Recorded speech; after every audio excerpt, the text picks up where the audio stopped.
আসসালামু আলাইকুম প্রিয় দর্শক, অন্নমঞ্চের আলোচনায় আপনাদের সকলকে আমন্ত্রণ জানাচ্ছি। দর্শক, সাজ্জাদ কাদিরের শুভেচ্ছা নিন। এই মুহূর্তে আপনাদের সামনে কথা বলতে এসে একেবারের কুশীলবদের পতন, আতঙ্কে পর্দার আড়ালের নায়ক খলনায়করা। বাংলাদেশের রাজনীতির ইতিহাসে এক কালো অধ্যায় বলা হয় 1/11 বা 1/11-কে। কালো অধ্যায় বলা হয়। ওই সময় কিন্তু খুব মজা লেগেছে, বাংলাদেশের মানুষেরও মজা লেগেছে। 2006 বা 2007-8 সালে বাংলাদেশে যারা ছিলেন তারা দেখেছেন যে ওই সময়টা কতটা মজার ছিল। আমি সবসময় বলি যে সেই সময়টা ছিল একটা সেরা সময়। অন্যায়ের বিরুদ্ধে একটা সাধারণ মানুষও মনে শক্তি সাহস নিয়ে চলাফেরা করত, তেমন একটি সময় দেখেছি।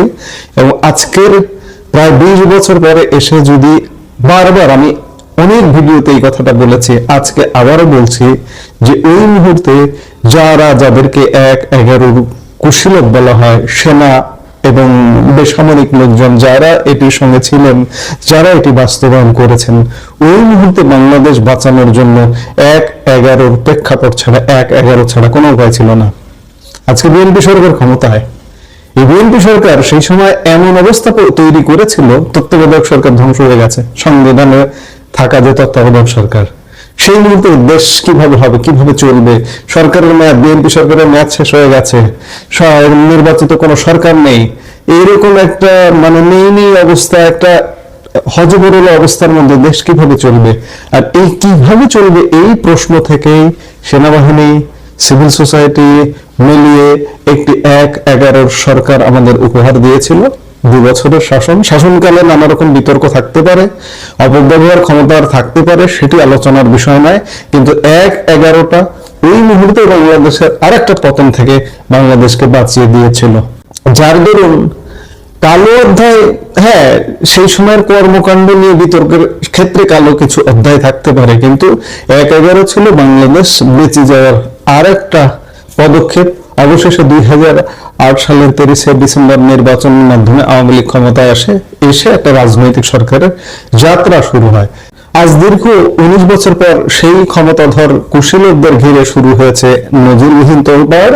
সাবেক 2 শীর্ষ সেনা কর্মকর্তা, লেফটেন্যান্ট জেনারেল অবসরপ্রাপ্ত মাসুদ উদ্দিন চৌধুরী এবং ডিজিএফআই এর সাবেক মহাপরিচালক লেফটেন্যান্ট জেনারেল অবসরপ্রাপ্ত শেখ মামুন খালেদকে গ্রেপ্তারের পর এখন থমথমে অবস্থা বিরাজ করছে সংশ্লিষ্ট মহলে। পর্দার আড়ালে থাকা সেই প্রতাপশালী কর্মকর্তারা এখন কোথায়? কেন তারা আতঙ্কে দেশ ছাড়ার চেষ্টা করছেন? এই মুহূর্তের ভিডিওতে আমরা বিস্তারিত জানবো 1/11 সেই বিতর্কিত কুশীলবদের বর্তমান অবস্থা এবং তাদের বিরুদ্ধে গড়ে ওঠা গোয়েন্দা জালে কি আছে। সূত্র বলছে, মাসুদ উদ্দিন চৌধুরী ও শেখ মামুন খালেদকে গ্রেপ্তারের পর 1/11 অন্য কুশীলবদের মধ্যে চরম আতঙ্ক ছড়িয়ে পড়েছে। যারা বিদেশে আছেন তারা যেমন সতর্ক অবস্থানে চলে গেছেন, তেমনি দেশে অবস্থানকারীরাও এখন আত্মগোপনে। গোয়েন্দা সূত্রে জানা গেছে, এই গ্রেপ্তারের পর অনেকেই দেশ ছাড়ার জন্য মরিয়া হয়ে চেষ্টা চালাচ্ছেন, তবে তাদের বিদেশ যাত্রার উপর জারি করা হয়েছে কঠোর নিষেধাজ্ঞা। বিমানবন্দরগুলোতে বিশেষ সতর্কতা অবলম্বন করা হয়েছে, যাতে এই বিতর্কিত কর্মকর্তারা কোনোভাবেই সীমানা পার হতে না পারেন। পুলিশের বিশেষ শাখা বা এসবি এ বিষয়ে প্রকাশ্যে মন্তব্য করতে রাজি না হলেও ইমিগ্রেশন পুলিশের পক্ষ থেকে ইঙ্গিত মিলেছে যে আদালতের নির্দেশ ছাড়াও বিশেষ ব্যবস্থায় তাদের যাত্রায় বাধা দেওয়ার সুযোগ রয়েছে। আসলে কারা ছিলেন এই কুশীলব, যারা প্রভাবশালী কর্মকর্তাদের ছত্রছায়া থেকে সে সময় নানা অপকর্মে লিপ্ত হয়েছিলেন? তাদের একটি পূর্ণাঙ্গ তালিকা এখন গোয়েন্দা সংস্থাগুলোর হাতে। ফিরে যাওয়া যাক 19 বছর আগে। দেশীয় ও আন্তর্জাতিক ষড়যন্ত্রের অংশ হিসেবে গণতান্ত্রিক ধারা ব্যাহত করে সেনাবাহিনীর একটি অংশের সমর্থনে গঠিত হয়েছিল সেই বিতর্কিত তত্ত্বাবধায়ক সরকার। ক্ষমতার কেন্দ্রে ছিলেন তৎকালীন প্রধান মঈন-উল আহমেদ এবং প্রধান উপদেষ্টা ফখরুদ্দিন আহমদ। শুদ্ধ অভিযানের নামে তখন রাজনীতিবিদদের চরিত্র হননের মিশন শুরু হয়েছিল। এখানেই বলতে হয়, রাজনীতিবিদদের চরিত্র ফুলের মতো পবিত্র কখনোই নয়, ছিল না। আজকে যদি থাকতো, বাংলাদেশ আজকে তৃতীয় বিশ্বের তৃতীয় শ্রেণীর কান্ট্রি হিসেবে থাকতো না, বাংলাদেশ উন্নত দেশ হয়ে যেত। হ্যাঁ, সকল রাজনীতিবিদের ক্ষেত্রে প্রযোজ্য নয়, নষ্ট দুষ্টু রাজনীতিবিদের মাঝেও কিছু ভালো রাজনীতিবিদ অবশ্যই আছে বাংলাদেশে এখনো, যেগুলো বাংলাদেশ এখনো টিকে আছে। সে সময় দেশের প্রধান দুই রাজনৈতিক দলের বিবাদকে পুঁজি করে গড়ে ওঠা সেই সরকার রাজনীতিবিদদের নিয়ে সাধারণ মানুষের মনে নেগেটিভ পারসেপশন বা নেতিবাচক ধারণা তৈরির চেষ্টা করেছিল। সাধারণ মানুষের মধ্যে রাজনীতি নিয়ে এমনিতেই নেতিবাচক ধারণা আছে, এই ধারণা হঠাৎ করে আপনি মুছে দিতে পারবেন না। সে সময় বলা হচ্ছে যে উদ্দেশ্য ছিল একটা -2 ফর্মুলা বাস্তবায়ন করে ক্ষমতার অপব্যবহারের মাধ্যমে দীর্ঘ সময় টিকে থাকা। কথিত দুর্নীতি প্রতিরোধের নামে তখন পর্দার আড়াল থেকে কলকাঠি মেরেছিলেন একদল সামরিক ও বেসামরিক কর্মকর্তা। অভিযোগ আছে দুর্নীতি দমনের নামে তারাই তখন সব থেকে বেশি দুর্নীতিতে জড়িয়ে পড়েছিলেন। বলা হচ্ছে এখনকার গণমাধ্যম বা বিভিন্ন মাধ্যম থেকে বলা হচ্ছে যে 1/11 সরকার বিদায় নেওয়ার সময় তৎকালীন আওয়ামী লীগ সরকারের সাথে একটি সমঝোতা চুক্তি বা সেফ এক্সিট নেওয়া হয়েছিল। ফলে আওয়ামী লীগ টানা 16 বছর ক্ষমতায় থাকলেও এই কুশলীদের বিরুদ্ধে কোনো ব্যবস্থা নেয়নি, বরং তাদের দায় মুক্তি দিয়ে রাষ্ট্রের গুরুত্বপূর্ণ পদে বসানো হয়েছিল। কেউ কেউ আবার বিদেশে গিয়ে আয়েশি জীবনযাপন শুরু করেন। কিন্তু 2024 সালের তথাকথিত জুলাই সন্ত্রাসী কর্মকাণ্ডের মাধ্যমে ক্ষমতার পর পরিবর্তন ঘটেছে। বাংলাদেশের গণমাধ্যমের ভাষায় বলা হচ্ছে যে জনগণের বিপুল ম্যান্ডেট নিয়ে বিএনপি রাষ্ট্র ক্ষমতায় শুরু হয়েছে বিচার প্রক্রিয়া। বিপুল ম্যান্ডেট জনগণের, কোন জনগণের? অর্ধেক জনগণ। আবার বলতে হয়, বারবার বলি, যে আওয়ামী লীগকে বাদ দিয়ে অর্ধেক জনগণ দিয়ে নির্বাচন হয়েছে, সেই নির্বাচনে বিএনপি ক্ষমতায় এসছে। সেটাকে বাংলাদেশের গণমাধ্যমের ভাষায় ব্যবহার করা হচ্ছে যে জনগণের বিপুল ম্যান্ডেট নিয়ে বিএনপি ক্ষমতায় এসছে। বিএনপির ক্ষমতা বালির বাঁধের মতো ভেঙে যাবে। দেশে এত বেশি সংকট, এখনো বিএনপি মাত্র 1-1.5 মাস হয়েছে, টের পাচ্ছে না। মূল সমস্যা ফোকাস না করে 1/11 বিচার, হ্যাঁ অন্যায় হলে সেটা বিচার করতে হবে। আপনি রিসেন্ট অন্যায় আছে তো, যে সরকারের আমলের অন্যায় 1/11টা আমি বললাম যে আমরা তো সেই সময় পৃথিবীতে ছিলাম, সেই সময় বাংলাদেশে ছিলাম, আমরা দেখেছি 1/11 স্ট্রেংথ সম্পন্ন শাসন ছিল, কিন্তু ইউনূসের শাসন কি ছিল? 1/11 আগে ইউনূসের শাসন বিচার করা উচিত, কিন্তু বিএনপি কি সেটা করবে? মনে হয় না। মাসুদ উদ্দিন চৌধুরী ও শেখ মামুন খালেদকে মানব পাচার ও বৈষম্য বিরোধী আন্দোলনে হত্যার মামলায় গ্রেফতার করে দফায় দফায় রিমান্ডে নেওয়া হচ্ছে। গোয়েন্দা কর্মকর্তারা বলছেন উচ্চ পর্যায়ের নির্দেশনা পেলে আরো অনেককে গ্রেফতার করা হবে, তবে কাউকে ঢালাওভাবে নয়, বরং যারা সরাসরি নির্যাতন ও অর্থ আদায়ের সাথে জড়িত ছিলেন কেবল তাদেরই আইনের আওতায় আনা হবে। দেখুন, এই যে দুজন শীর্ষ লেফটেন্যান্ট জেনারেলকে গ্রেফতার করা হয়েছে, মাসুদ উদ্দিন চৌধুরী, তার বিরুদ্ধে কি দেওয়া হয়েছে? মানব পাচারের মামলা। আগে গ্রেফতার, তারপরে কোন মামলায় গ্রেফতার দেখানো হবে সেটি। এখন বাংলাদেশের অবস্থা হয়েছে এমন যে আপনার বিরুদ্ধে সুনির্দিষ্ট অভিযোগ আছে, মামলা আছে, আপনাকে গ্রেফতার করবে, কিন্তু না, আগে আপনাকে গ্রেফতার, তারপরে একটা মামলা সাজিয়ে ওই মামলায় আপনাকে গ্রেফতার দেখানো হবে। মাসুদ উদ্দিন চৌধুরীকে দেখানো হয়েছে মানব পাচার মামলায়, আর শেখ মামুন খালেদকে দেখানো হয়েছে জুলাই মাসে কি হয়েছে, মিরপুরে একজন মারা গেছে, খুন হয়েছে, হত্যা হয়েছে, সেই হত্যার নির্দেশদাতা হিসেবে মামুন খালেদকে গ্রেফতার করা হয়েছে। এই হচ্ছে 1/11 বিচারের শুরুটা। 1/11 হোতাদের কথা বলা হচ্ছে। এখন প্রশ্ন হলো যে এই 1/11 মূল হোতারা কে, কোথায় বা কারা? আমরা যদি একটু দেখি যে সেই সময়ের সরকার প্রধান ছিলেন জনাব ফখরুদ্দিন আহমদ, সেই সময় সেনা সমর্থিত তত্ত্বাবধায়ক সরকারের প্রধান। বর্তমানে তিনি যুক্তরাষ্ট্রে স্থায়ীভাবে বসবাস করছেন। আর সেই সময় সেনাপ্রধান ছিলেন মঈন আহমেদ, তিনি দীর্ঘদিন ধরে যুক্তরাষ্ট্রে অবস্থান করছেন। সেই সময়ের আরো বেশ কিছু বিতর্কের তালিকায় যাদেরকে নাম রাখা হয়েছে তারা হচ্ছেন ব্রিগেডিয়ার জেনারেল অবসরপ্রাপ্ত ফজলুল বারী, যুক্তরাষ্ট্রের ডালাসে স্থায়ীভাবে বসবাস করছেন তিনি। ব্রিগেডিয়ার জেনারেল অবসরপ্রাপ্ত এটিএম আমিন বর্তমানে দুবাইয়ে আছেন এবং তাকে দেশে ফেরানোর চেষ্টা চলছে। মেজর জেনারেল অবসরপ্রাপ্ত সাইদ জোয়ারদার, তিনি দুবাই ও কানাডার মধ্যে যাতায়াত করছেন। লেফটেন্যান্ট জেনারেল অবসরপ্রাপ্ত হাসান মাসুদ চৌধুরী, তিনি সাবেক সেনাপ্রধান, বিএনপির সরকারের আমলে 2001-06 ওই সময়টাতেই এই হাসান মাসুদ চৌধুরী সেনাপ্রধান ছিলেন, যিনি সে সময় 111-এর যে সময়টা ছিল সে সময় দুদক চেয়ারম্যান ছিলেন। তার বর্তমান অবস্থান সম্পর্কে নিশ্চিত তথ্য পাওয়া যায়নি, তবে ধারণা করা হচ্ছে তিনি বাংলাদেশে অবস্থান করছেন। এছাড়াও বর্তমানে দেশের বড় বড় কোম্পানিতে উচ্চ পদে চাকরি করছেন এমন কিছু কর্মকর্তাও গোয়েন্দা নজরদারিতে আছেন, বিশেষ করে যারা বর্তমান প্রধানমন্ত্রী তারেক রহমান সহ শীর্ষ নেতাদের শারীরিক ও মানসিক নির্যাতন করেছিলেন, তাদের বিচারের আওতায় আনার দাবি জোরালো হচ্ছে। আইন বিশেষজ্ঞরা বলছেন, এ ধরনের অপরাধ কখনো তামাদি হয় না, নির্যাতন ও দুর্নীতির সুনির্দিষ্ট অভিযোগে তাদের বিচার করা সম্ভব। সাবেক আইজিপি আব্দুল কাইমের মতে 1/11-র সময়কার নির্যাতন ও বিরাজনীতিকরণের বিচার হওয়া এখন সময়ের দাবি। সরকার চাইলে একটি শক্তিশালী কমিশন গঠন করে ভুক্তভোগীদের সুবিচার নিশ্চিত করতে পারে। পর্দার আড়ালের কুশলীরা কি শেষ পর্যন্ত পার পাবেন, নাকি আইনের হাত তাদের নাগাল পাবে? সময় বলে দেবে এর সঠিক উত্তর। দর্শক, আপনার কি মনে হয় 1/11-র কুশলীদের বিচারের জন্য কি একটি বিশেষ কমিটি গঠন করা উচিত? একই সাথে আরেকটা প্রশ্ন আপনাদের করতে চাই যে আপনার কাছে কোনটা বেশি গুরুত্বপূর্ণ, 1/11-র বিচার নাকি রিসেন্ট একদম সর্বশেষ কদিন আগে ক্ষমতা ত্যাগ করা ইউনূস সরকারের বিচার? আপনার মূল্যবান মতামত আমাদের কমেন্টে জানান। এই মুহূর্তে পর্যন্ত সবাই ভালো থাকুন, সুস্থ থাকুন। আমাদের ভিডিওগুলো নিয়মিত পেতে সাবস্ক্রাইব করুন Sajjad Kadir and the legends YouTube channel এবং লাইক, কমেন্ট, শেয়ার করে সাথে থাকুন। জামাত ইসলামের আমির ও বিরোধী দলীয় নেতা ডক্টর শফিকুর রহমান, এ সংক্রান্ত একটি ভিডিও সামাজিক যোগাযোগ মাধ্যমে ছড়িয়ে পড়েছে। বিষয়টি নিয়ে অনেকে নানা ট্রল করছেন। এমন ট্রলের মধ্যে বিনা মেঘে বজ্রপাতের মতোই দলটির জন্য একটি খবর এসেছে মার্কিন মুলুক থেকে। মার্কিন এক কংগ্রেসম্যান 1971 সালে বাংলাদেশের স্বাধীনতা যুদ্ধে গণহত্যার সহায়তাকারী হিসেবে জামাত ইসলামের বিচার দাবি করে ঐতিহাসিক এক প্রস্তাব তুলেছেন।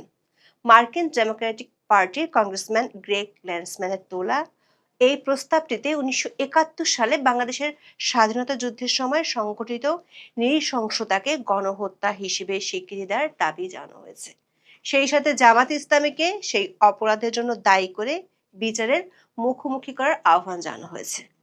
21শে মার্চ মার্কিন পার্লামেন্টের নিম্নকক্ষ হাউজ অব রিপ্রেজেন্টেটিভসে প্রস্তাবটি তোলেন ডেমোক্রেটিক পার্টির কংগ্রেসম্যান গ্রেগ ল্যান্সম্যান।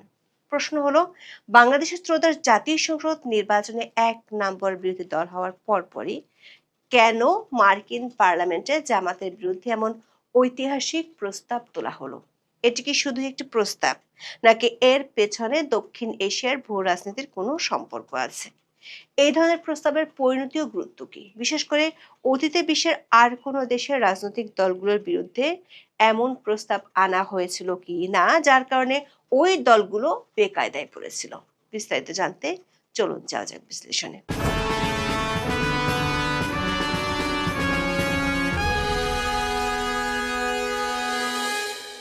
বাংলাদেশের মুক্তিযুদ্ধে গণহত্যার ভয়াবহতা বিশ্বের যে কোনো বিবেকবান মানুষকে নাড়া দিতে বাধ্য। এই গণহত্যা কতটা ভয়াবহ ছিল তার বড় একটি প্রমাণ পাওয়া যায় পাকিস্তানের সাবেক পররাষ্ট্রমন্ত্রী গওহর আইয়ুবের লেখা glimpses into the corridor of power বইয়ে। পাকিস্তানের সাবেক প্রেসিডেন্ট ফিল্ড মার্শাল আইয়ুব খানের ব্যক্তিগত ডায়েরি থেকে একটি লেখা সংগ্রহ করেছিলেন গওহর আইয়ুব। সেখানে যা লেখা ছিল সেটি পড়লে আপনার গা শিউরে উঠবে। লেখা ছিল, যুদ্ধের 1 বছর পরে পাকিস্তানের রাওয়ালপিন্ডির একটি সামরিক হাসপাতালে এক তরুণ পাকিস্তানি অফিসারকে আনা হয় মানসিক চিকিৎসার জন্য। সেই তরুণ অফিসার যুদ্ধ শেষে পাকিস্তান ফিরে যাওয়ার পর গুরুতর মানসিক রোগে আক্রান্ত হন। যুদ্ধের কথা মনে হলেই তার পুরো শরীরে খিঁচুনি দিয়ে জ্বর উঠত। ঘুমোতে গেলেই দুঃস্বপ্নে ভেঙে যেত ঘুম। কেউ যেন তাকে বলতো ফিরে যেতে হবে বাংলাদেশে, সেখানে থাকা হিন্দুদের মাটির সঙ্গে মিশিয়ে দিতে হবে, নয়তো তার মুক্তি নেই। মূলত দিনের পর দিন ওই অফিসারের নির্দেশে গ্রামের পর গ্রাম জ্বালিয়ে দিয়েছিল পাকিস্তানি সেনারা। পুরো মুক্তিযুদ্ধে তিনি একাই হত্যা করেছিলেন 14,000-এর বেশি নিরীহ মানুষকে। পরে তিনি মানসিক ভারসাম্য হারিয়ে ফেলেন। দর্শক, 1971 সালের মহান মুক্তিযুদ্ধে পাক হানাদার বাহিনী আর তাদের এদেশীয় দোসররা পুরো বাংলাদেশ জুড়ে নির্বিচারে গণহত্যা চালিয়েছিল। 1972 সালের 11 ফেব্রুয়ারি বাংলাদেশ অবজারভার পত্রিকায় প্রকাশিত একটি প্রতিবেদনে দিনাজপুর টিএনটি অফিসের একটি টর্চার সেলের বিবরণ পাওয়া যায়। প্রতিবেদনটিতে লেখা ছিল, দিনাজপুরের টিএনটি অফিসের একটি টর্চার সেলে প্রায় 20,000 বাঙালিকে নির্যাতন করেছিল পাকিস্তানি সেনারা। সেলের মেঝেতে 3 ইঞ্চি পুরো রক্ত জমাট বেঁধেছিল। মুক্তিযুদ্ধে গণহত্যার কথা বলতে গেলেই উঠে আসে খুলনার চুকনগর গণহত্যার কথা।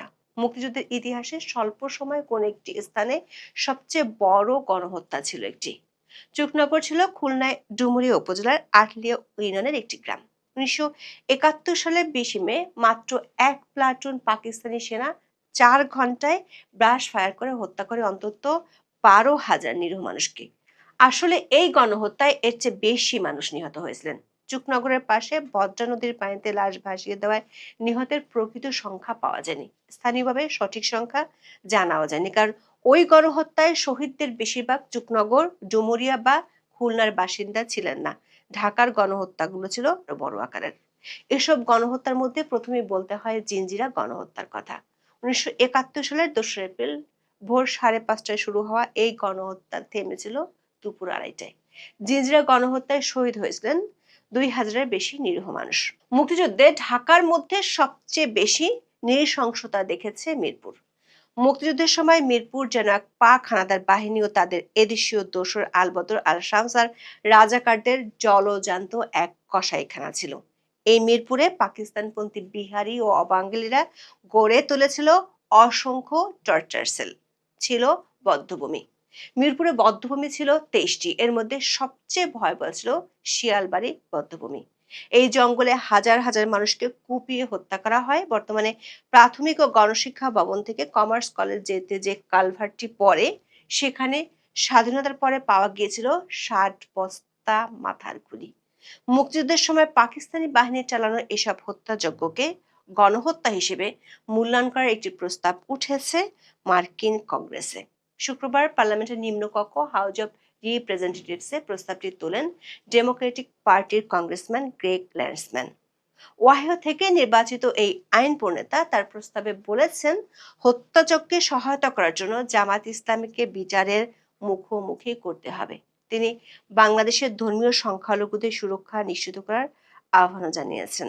দেখে আসি সেই প্রস্তাবে কি বলা হয়েছে। প্রস্তাবে বলা হয়েছে, 1947 সালের আগস্টে ভারত ব্রিটিশ শাসনের অবসান ঘটে। ভারত ও পাকিস্তান নামে দুটি স্বাধীন সার্বভৌম রাষ্ট্র গঠিত হয়েছিল। পাকিস্তানের মধ্যে পশ্চিম পাকিস্তান এবং পূর্ব পাকিস্তান অন্তর্ভুক্ত ছিল, যা তখন পূর্ববঙ্গ নামে পরিচিত ছিল।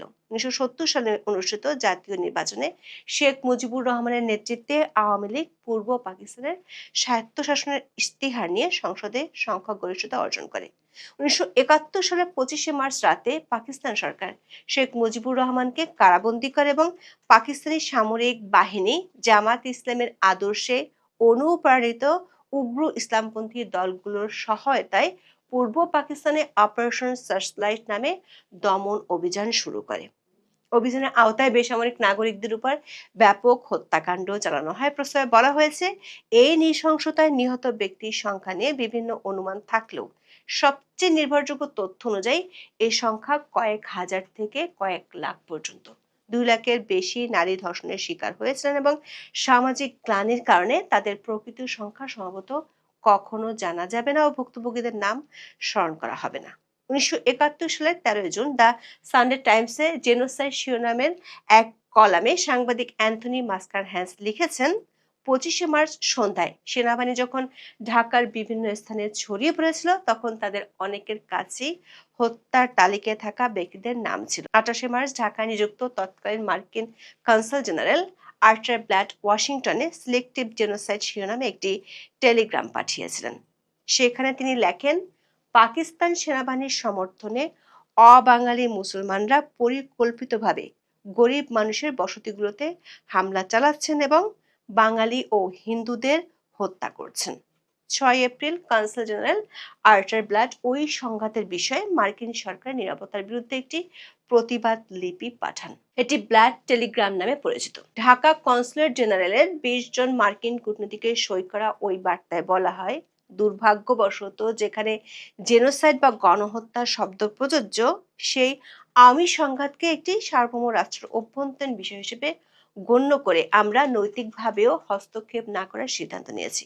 সাধারণ মার্কিনিরা এ নিয়ে ঘৃণা প্রকাশ করেছেন এবং ব্ল্যাড নিজেও এই আপত্তির সঙ্গে একমত পোষণ করেছেন। 8 এপ্রিল কনসাল জেনারেল ব্ল্যাড আরেকটি টেলিগ্রাম পাঠান। সেখানে উল্লেখ করা হয়, হিন্দুদের উপর যে নগ্ন, পরিকল্পিত ও ব্যাপক দমন-পীড়ন চালানো হচ্ছে তার ক্ষেত্রে গণহত্যার শব্দটি পুরোপুরি প্রযোজ্য। 1971 সালে মার্কিন সেনেটর এডওয়ার্ড এম কেনেডির প্রকাশিত প্রতিবেদনে বলা হয়েছিল, পাকিস্তানের সামরিক বাহিনী হিন্দুদের ঘরবাড়ি এবং ব্যবসা প্রতিষ্ঠানে হলুদ রঙের এই চিহ্ন দিয়ে চিহ্নিত করত, যা নাৎসিদের ইহুদি নিধনের কৌশলের সাথে মিলে যায়। ল্যান্সম্যানের বর্তমান প্রস্তাবে হিন্দুদের এই সুনির্দিষ্ট নিধন